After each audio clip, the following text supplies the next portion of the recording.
Deze drone-opnames tonen Arcen en de directe omgeving langs de Maas.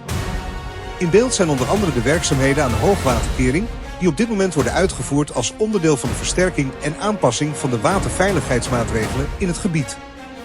De beelden geven een actueel overzicht van het landschap, de rivier en de voortgang van het project.